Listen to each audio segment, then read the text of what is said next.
In the past 48 hours, Iran has launched over 1,000 missiles and drones directly at Israeli civilians. Let me be clear, Iran has not attacked Israel.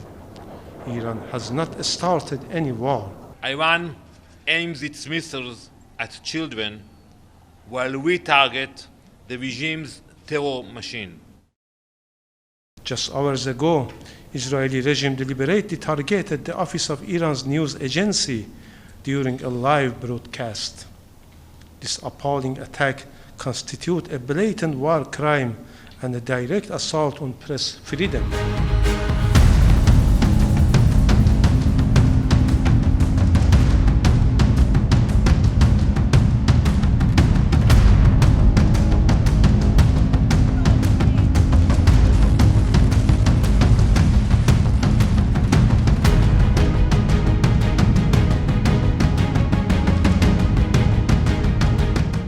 Good afternoon.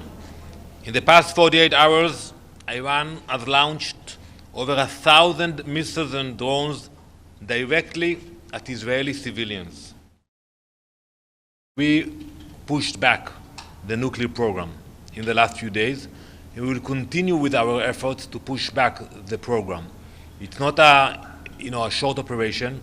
It's not similar to what we did in the 80s in Iraq when we had to attack one reactor, or in 2005 when we took care of the reactor in Syria. It's a much more challenging operation, and it takes time. Regarding your question about, we attack, targets that serving the IRGC in this effort. We will try to minimize all civilian casualties and to give warnings, but anyone who is cooperating with the IRGC and supporting the efforts of this terror regime should know that we have very good intelligence, and we proved it. And also, we have very good control over the skies of Tehran now. So we can watch what's happening, and we can take actions in Tehran. So is that why the television station was targeted? Whoever is cooperating with this terror regime should be consider his steps. Iran aims its missiles at children while we target the regime's terror machine. Buildings are being attacked that are residential, not very dissimilar to this one. We will do everything we can to minimize civilian casualties, but as you said, it's a war, and we have seen what happened in our cities, so we will continue to target the military sites in Iran. A facility at Natanz. When you look at Gaza today, and there is suffering in Gaza, no one can ignore it. But who started it? There was a ceasefire on October 7th. It was peaceful. Hamas started it. When you look at what happened with Lebanon and Hezbollah, they started to join Hamas and started a fight with us. And when you look at Iran today, they decided to spend billions of dollars on nuclear capabilities and ballistic missiles in order to exterminate Israel. So yes, we are taking actions to protect ourselves, and we'll continue to do that. But you need to understand that in our neighborhood, unfortunately, there are some players, not all of them. We have the Abraham Accords, we have strong peace treaties with many countries, but you have radical elements that they have a vision to wipe Israel off the map, and we are ready to stop them from fulfilling it. But you started the war in Iran?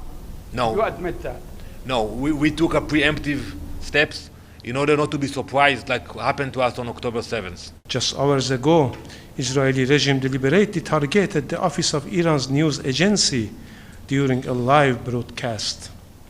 This appalling attack constitutes a blatant war crime and a direct assault on press freedom. The Israeli regime has once again demonstrated that it is the foremost enemy of truth. It holds the disgraceful record of being the world's leading perpetrator of violence against journalists and media professionals. In response to this barbaric attack and aggression, Iran exercised its inherent right to self-defense in line with Article 51 of Charter. Our response was defensive, targeted, and proportionate. Unlike the Israeli regime, Iran respects the international humanitarian law. We did not target civilians. The US forces supported Israeli aggression. Without the US weapons, intelligence, and political backing, this attack could not have happened. The United States will share responsibility for this unlawful act. Let me be clear. Iran has not attacked Israel. Iran has not started any war. The so-called existential threat narrative is false. It has no legal basis. It is used only to justify aggression and hide Israel's war crimes. Iran warns that any country assisting Israel aggression will share legal responsibility for the consequences.